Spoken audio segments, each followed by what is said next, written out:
Hello, is anybody here? You don't have to be afraid. I'm just here to talk with you.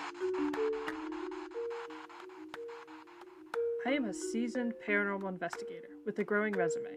I began investigating the paranormal when I was 16 years old, where I learned the tricks of the trade from a dear friend of mine.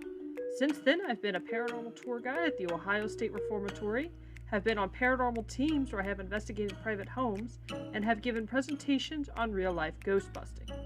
Now, I'm on a quest to explore all realms of the paranormal through expert interviews.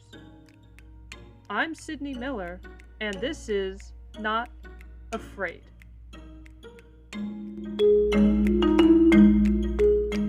Tonight, I sit down with Nicole Tatro. Nicole is an intuitive paranormal investigator who has been investigating alongside her mom for 10 years. She has investigated a variety of different locations from private homes to many famously haunted places, such as the Lizzie Borden House and the S.K. Pierce Mansion. She has been featured on the show My Ghost Story for her paranormal work.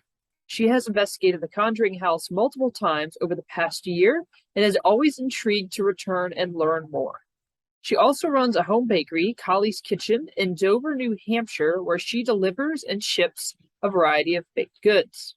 Her website for ordering information is www.collies-kitchen.com, and you can follow her paranormal and foodie adventures on TikTok at SpookyChick123. I first met Nicole this fall at the Conjuring House, where she was the host of our investigation. And so I have invited her to be on the show tonight and talk a little bit about all of these paranormal hats that she is wearing. So I believe, according to your bio, you are not only the event manager for Karen Tatro Spirit Medium, but you're also part of the Spirit Adventures team. Is that correct? Yes. And you call yourself an intuitive paranormal investigator. Yes. So I found that interesting because that's like 3 different hats. Yeah. That's the paranormal field. So I want to explore that tonight and learn about what all those different things are. So this is hard for me. Usually my episodes are really focused on one topic. You know, we're just talking psychics, we're just talking about witches, or we're just talking about the Conjuring House. But you're kind of spread out across the paranormal field. So I find that interesting. So to start off, tell me a little bit about the Karen Tatro Spirit Medium and your involvement with it. Yeah, so Karen Tatro is my mom. We have been investigating together for, I'd say, like 10 years now. Started out when I was like a freshman in high school, and she started getting some interest in people going, having her come to their houses locally. And so I would tag along with her for fun and realized that it was really a passion for both of us. And we began then traveling and kind of starting up hosting events. We started first at the Shanley Hotel in Napanoch. That was like our first place doing big scale events. And I would go with her. She ran them kind of solo, and I would tag along when I could. When I went off to college, I obviously had to stop attending because I was far away. And so I would go whenever I could, but I missed it. And during COVID, I got laid off from my previous job, and I had some time kicking around and decided to join her on more of her events. And she was really looking for help growing and help managing all of the different emails and contacts and between event owners and locations, as well as customers and guests who are coming and have questions about everything. And so we decided that it would work out for me to jump on board and handle all of the communications.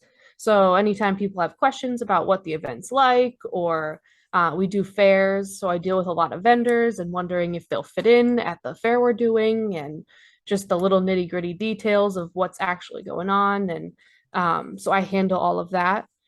And for the past year, I've been doing that, and it's been a lot of fun. We've been able to really grow more and travel and expand our locations and how many events we're able to do.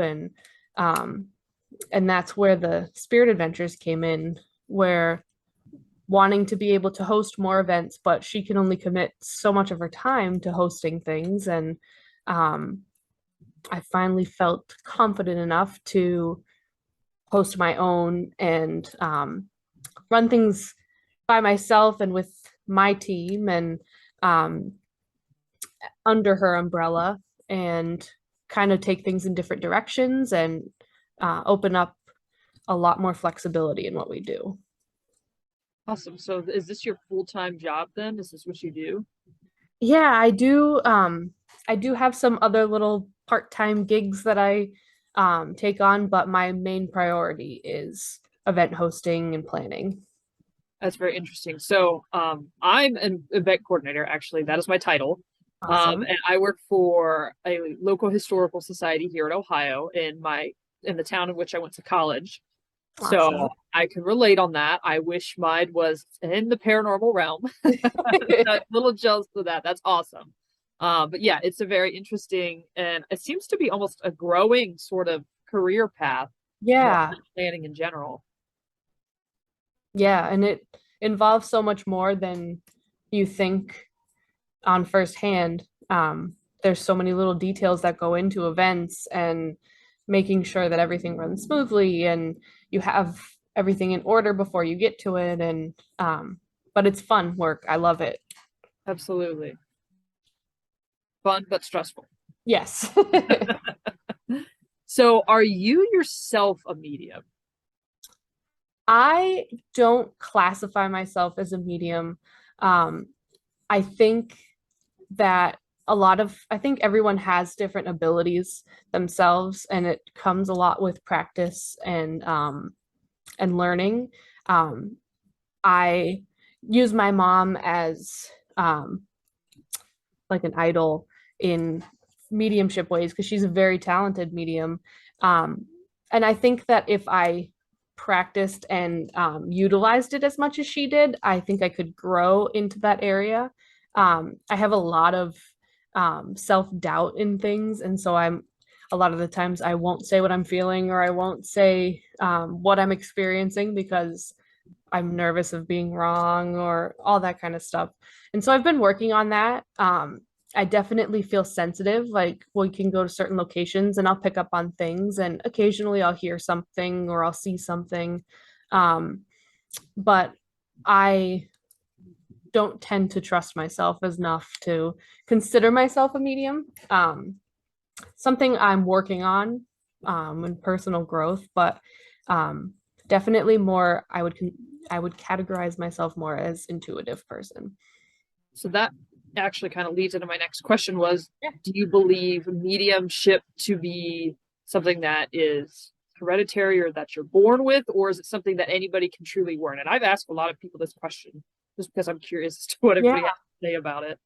it's a very interesting question, and it's something that I guess we will never truly know the answer to, but I think about that a lot. I've seen I've seen it kind of go both ways. I think that it's something that you're born with, um, and that you have that spark to actually make it work. But I think it can grow with practice and with traveling to locations and communicating and but then I've seen people who are like, I have no abilities. I'm a skeptic. I don't feel anything. And I've seen them experience things and kind of grow themselves into being intuitive or having mediumship tendencies. So it's really hard to think about that whole area. And it's very intriguing with everybody that I've met and a lot. Yeah, I don't know.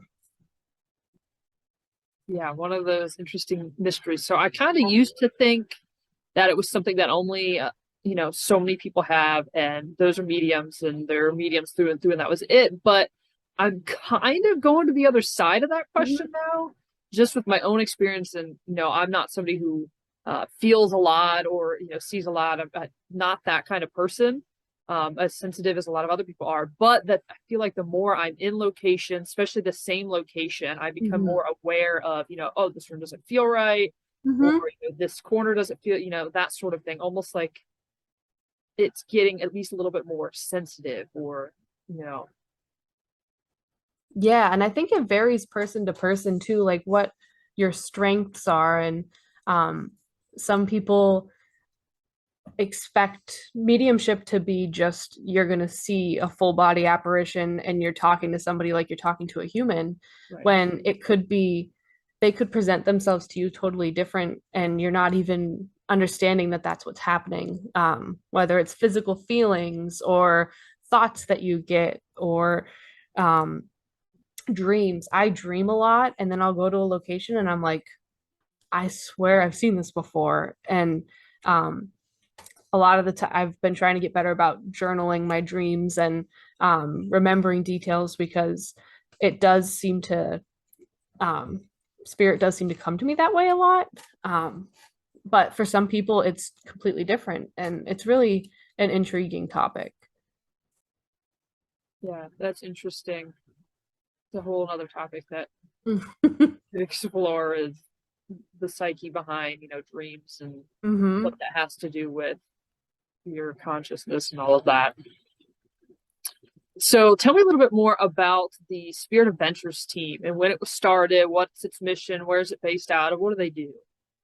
So we are currently, it's a group of four of us that are the Spirit Adventures. It's myself and then a couple and their daughter, who we've known each other for, I'd say, I think it's 7 or 8 years that we've been investigating together. They're out of Western Massachusetts. I'm out of Southern New Hampshire. So we're about 3 hours away from each other.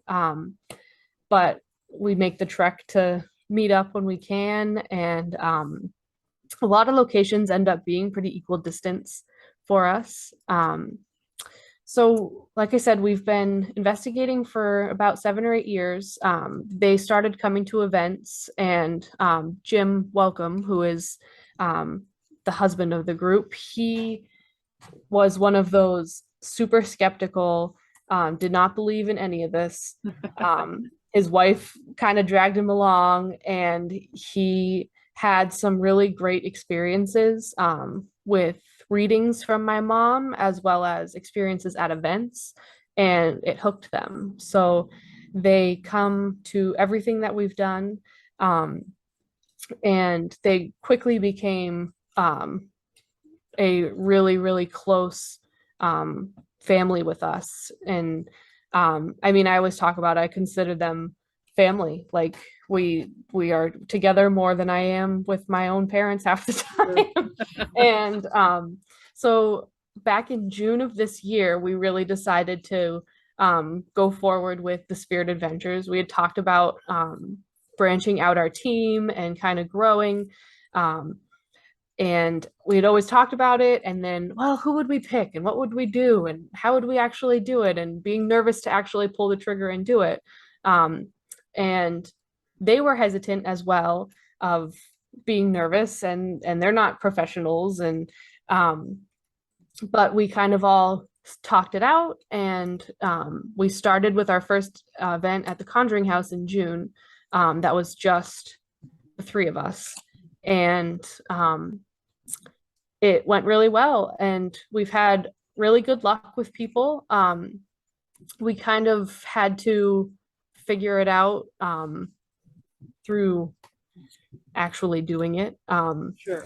Because you can talk about things Yeah. until you're blue in the face, but when you actually do it, it's totally different. And it was kind of nerve-wracking, the first event being by ourselves. And I remember actually the very first one that we did, Jim's wife Teresa had to stay home with a sick dog, so it was just Jim and I.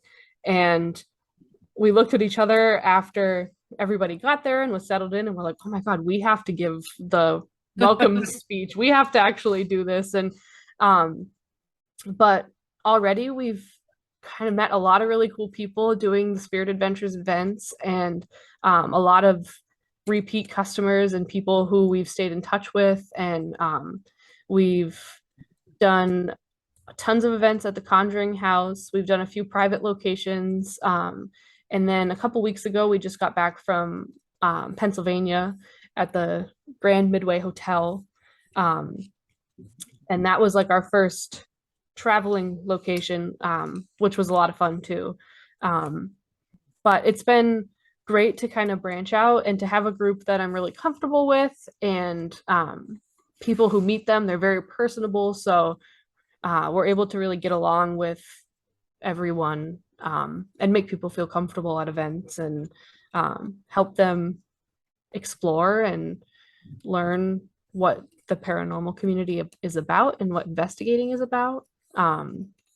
We've had people who are seasoned investigators who come to the events because they know what they're going to, and they just kind of want to go and do their own thing, and that's totally great. And we've also had people who have never done anything paranormal or spiritual or anything in their life, and they've saw this pop up on Facebook and thought, well, let's go to the Conjuring House, or let's go explore, and have come out the other side really interested and excited to learn more, which is really cool to see. Yeah, and I'll say I felt that way too when we arrived, and everybody was very welcoming and personable, and it felt like they were just, there and part of the crew to have a good time. So I know we enjoyed our Yeah. time with you guys at the Conjuring House. Well, I'm glad. And so do you guys do any house calls, any private investigations or anything like that? Or do you guys simply do hosting events and then the teaching aspect of teaching other people sort of how to investigate? So my mom and I have done some house calls in the past and helped some families out. And that's something that we are really interested in doing more. And that was another huge part of starting up the Spirit Adventures team and taking me on as a manager, so that we can actually do that, because there's always this kind of gray area with house calls where we don't want to charge people to go to their house and help them when they're being tortured or really struggling. So figuring out that balance, and the more people we kind of involve and trust, the easier it is for us to take a trek and go and help somebody out on a weekend. And we have a couple that we've scheduled in the next few months locally that we're going to go and try and help out. That's something that is a passion, because you're really helping people. And a lot of the times, at least in the experiences we've had, it's not something people are terrified that their house is possessed or haunted by a demon, or their kids are seeing things. And a lot of the times it's just a confused spirit or a really angry spirit, and they just need help as well. And it's really satisfying when you're able to not just go in and completely fix the problem, but help teach people how to handle the problem themselves, and and kind of protect themselves as well as their home. So that's definitely something that we're growing in the future, to be able to take on more of those cases. So that's interesting, because it seems like I think of it as there are two sides of paranormal. There's the one side, which is, just the house calls, and they're simply focused on helping people. And then there's the other side, which I refer to as like a recreational thing, where, you're going out to the places and you're holding the event, and it's more for almost your thrill seekers, but it's also learning experience for people who are new into the field. And you seem like you're kind of doing both, which is interesting. Like everybody's either one or the other, and not a lot of people mix and, realize that, you can help people, but you can also go out and have fun, because when you're doing that, you're learning about, techniques and how to do it, and you're getting more familiar, so that when you go out to help people, you're more knowledge, and you've got, other tips and tools and things that you can use. And yeah.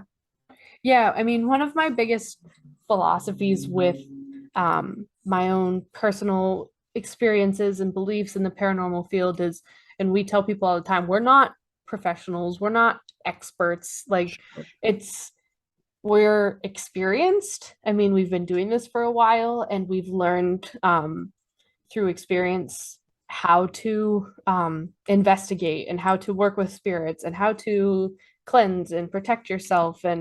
Um, and so we just kind of want to share that knowledge as well as enjoy um, it for ourselves. I mean, we still are excited when we get really cool evidence and when we can validate names that we come up with and details. And so I find joy in both areas. Um, and I think that's a nice way to describe it, recreational, where it's a fun Yeah. Saturday night or Friday night to go to a haunted place Yeah. and meet new people. And I know we kind of do things a little bit different than some of the event coordinators and event hosts in the paranormal community.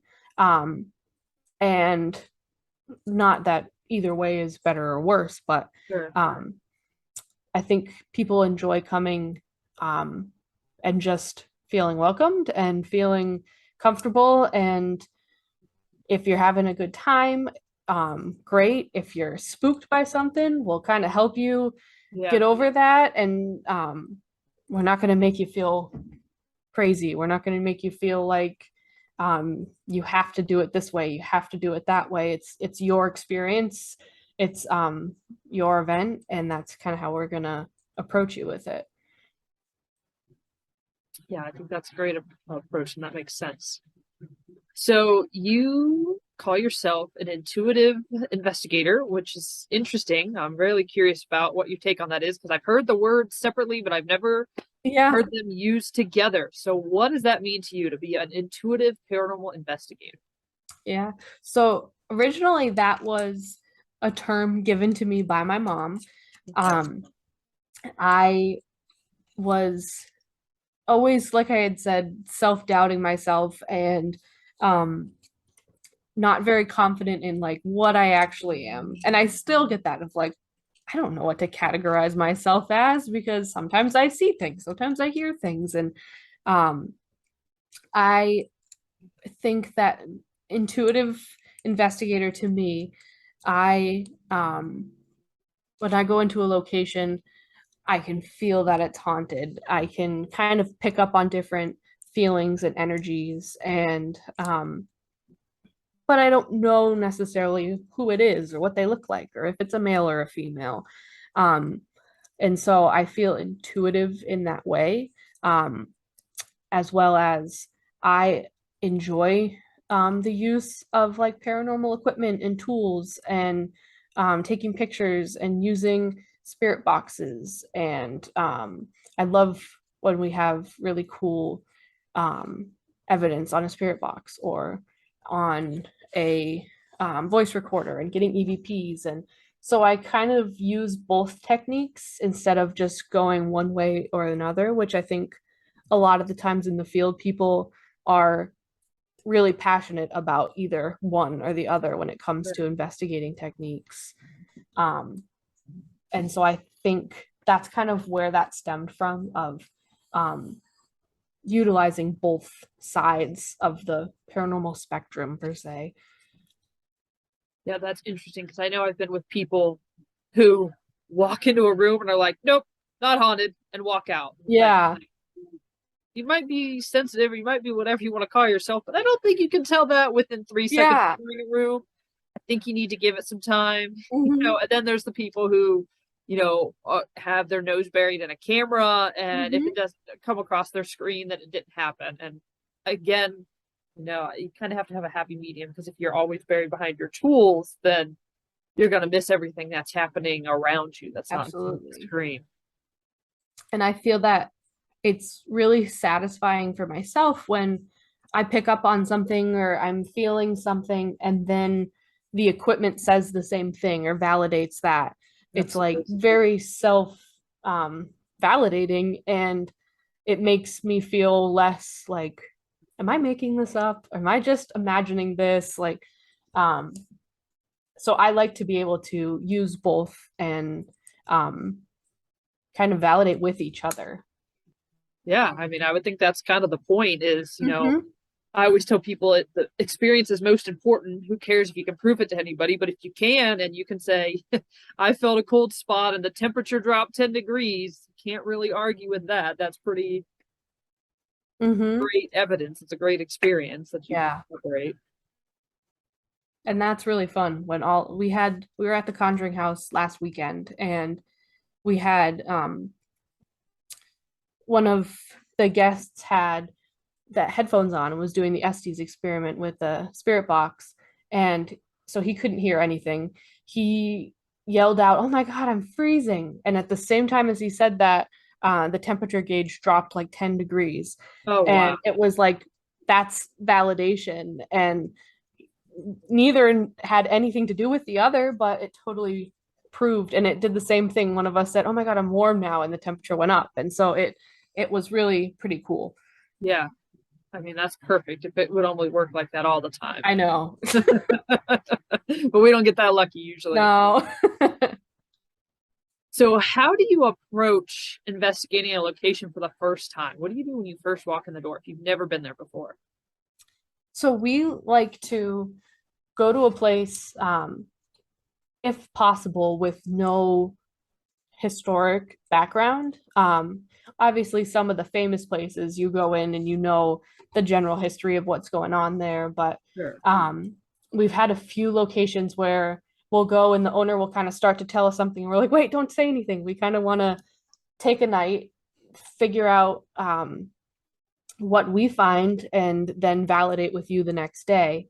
So my kind of first thing when I go to a new location, I tend to just kind of walk around by myself, see if I'm picking up on anything intuitively, um, kind of scope out the location as well as scope out with different devices. Like we'll kind of do a um, EMF screening and make sure that there's not rooms that are already spiking just from electricity or um, that kind of things. Um, but just kind of walk around and feel the place out.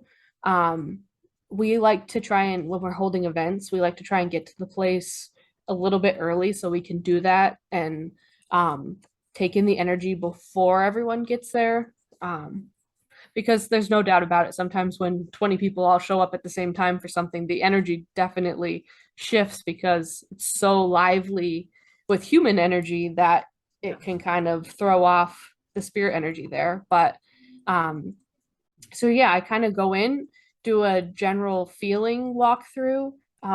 We might pull out the dowsing rods or something like that and kind of get a general idea of what's going on before we start actually investigating, which I think a lot of the times that first hour that you're there seems to be the most energetic, um, because I think a lot of the times the spirits are just as intrigued as you are of like, why are these people in my house? Sure. So I kind of like to just walk around by myself and get a general feeling of the place. Do you do that in the daylight or after the sun's gone down, or does it not make a difference? To me, it doesn't seem like it makes a difference. It's usually ends up being in the daylight, as well as for like safety reasons to Sure. scope out, okay, this floorboard is a little bit wonky, and but I'll do things in the daylight, and then as well once we start investigating when it's dark out, I love to just go sit in a room for a little bit by myself and just not necessarily look for anything, but just sit and relax. And a lot of the times that's when things happen because you're not necessarily seeking it out. Um, and so it kind of goes both ways depending on the location and the time of the day that I'm there. And yeah. That makes sense. So, what are some of your favorite tools for investigating when you do use them, and why do you like those in particular? I love cameras, taking pictures. Um, when whenever I take pictures, I like to take multiple and make sure that um, anytime we catch something funky, we'll try and recreate it and make sure that it's not a shadow from us or a car light or anything like that. I love spirit box and digital recorders. Um, I especially love digital recorders when you get an EVP because spirit box sometimes it's hard when there's radio stations and things coming through and you can't 100% guarantee that that was not something human, but when you get something on a digital recorder and you're the only one in a room or there's two people in the room and you get a direct response, I think that that's really cool. We use dowsing rods a lot. I think that that's nice, like instant gratification, as well as pendulum and tools like that. I'd say those are like my top three favorite. I also love REM pods. When the REM pod goes off, that's really satisfying. Yeah. When it's alone in a room and you hear that noise, it's really cool. So that's interesting because that's about the opposite of what I thought you would say. With Yeah. being an intuitive, I thought for sure everything you talked about was going to be something without batteries, like Yep. spirit board or pendulum or dowsing rods. And you said the opposite of that, everything that has batteries, like the REM pod and Yeah. the digital recorder and the spirit box and all of that sort of stuff. Do you think there's a difference between those? I think with my own personality, I tend to doubt myself and doubt others. I love using the spirit board. We use it quite a bit. And when I'm using it with people that I trust, I find it really interesting and I find it very validating. But in group settings, sometimes I tend to doubt. You never know what's going on. I think a lot of the times the items with batteries, I have a harder time debunking it. So it seems more gratifying versus like I even doubt myself sometimes when I'm using a pendulum. I'm like, am I making this move with my mind or am I doing something that's making this making this work? And so as well as hosting events, I want to make sure that people know that we're not BSing them. We're not gonna sit down and fake this for you to be experiencing something. So I think that those work the best for me. Just a couple more questions here to go off of that. So, what are your favorite places that you've investigated so far and why? So my all-time favorite location, which has become this is a pretty recent location, is the Grand Midway Hotel. It's in Windber, Pennsylvania. I saw it on a TikTok video, and it's one of those kind of, it has a draw because it's got the world's largest Ouija board on the roof, and it's got the world's largest tarot card painted on the ceiling. And so at first I'm like, I don't know, is this place actually going to be haunted or is it just kind of a gimmicky place? So we went there in April and then we went again in September, and both times it was so active and just crazy that I just can't wait to go back constantly. And it's a very cool place in general. The owner has decorated each room in the place a different theme. He's a big horror fan, and so he bought this place not knowing that it was haunted. He bought a big hotel that was foreclosed upon and kind of decorated it out. And then as he started fixing it up and living there, he realized that there were spirits and energy and all sorts of things. And it sits on top of an old coal mine. The coal train still goes by every day. It used to be a active train station and a hotel and a brothel, and it's got all sorts of energy in general there, that it's just loaded with spirits. And if you ever get a chance to go there, check it out. The Conjuring House, I go at least once a month, and I still am not sick of going there. Every time we go, something different happens. And every time we go, it's a different energy. You might feel more heavy or more light, and it's a really unique place, as well as the atmosphere there is just so cool, and the property and the land, and it's just such a cool place. Um, and the Shanley is another place that I would go back to every time I got the chance. It's just, again, such a cool location, and you feel like you're stepping back in time when you go there. Um, and I love all of the different spirits there. And that place is pretty sentimental because it was really my first actual experience. Um, and so we usually get out there at least once a year, and every time it's just as satisfying as the last.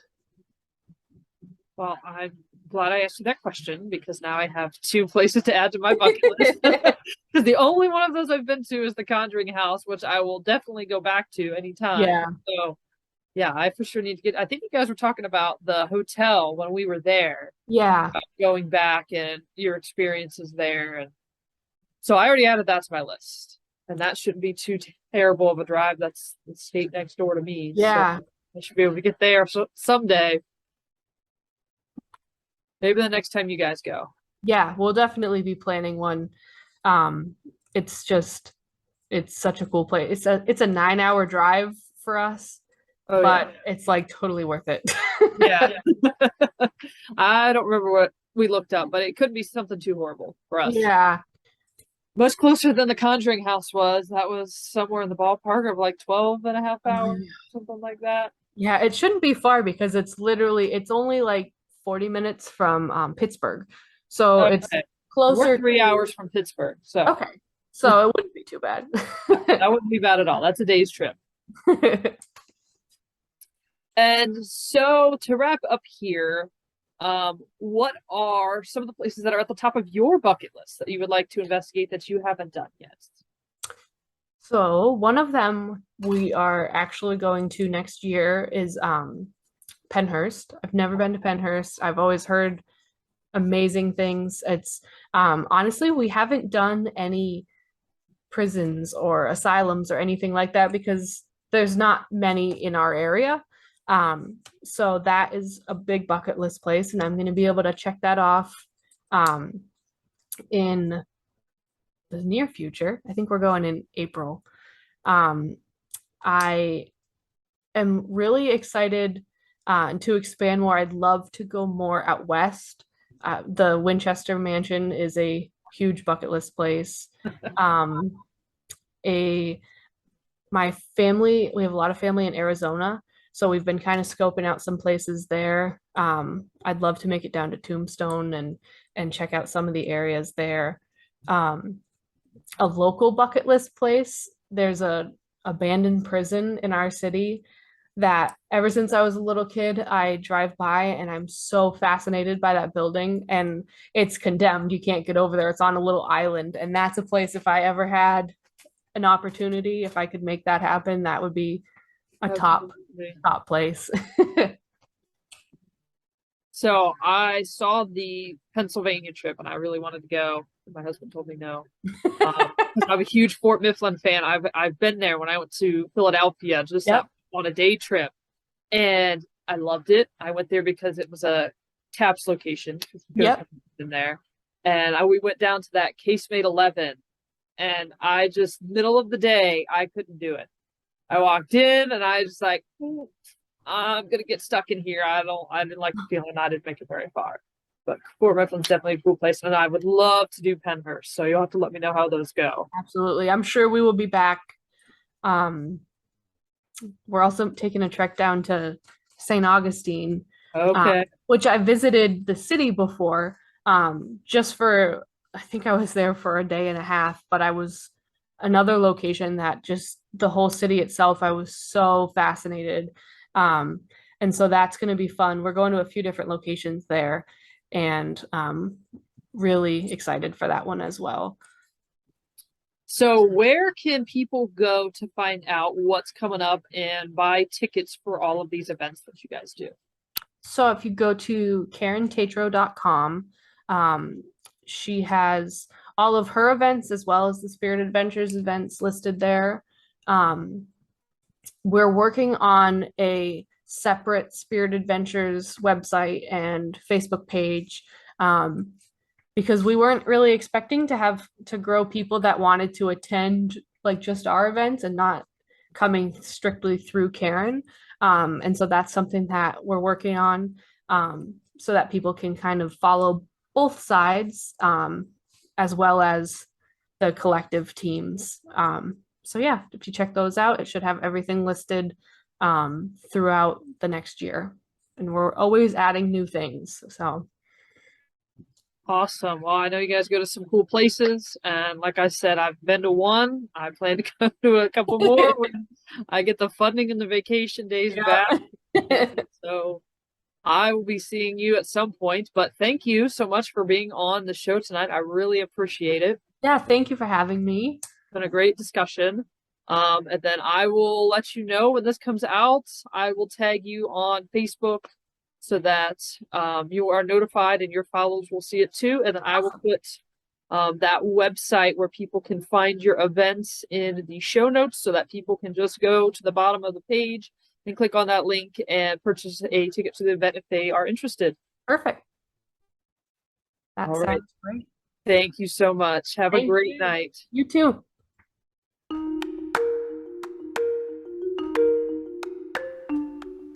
Thank you for tuning in. Don't forget to rate and review us on your favorite streaming service.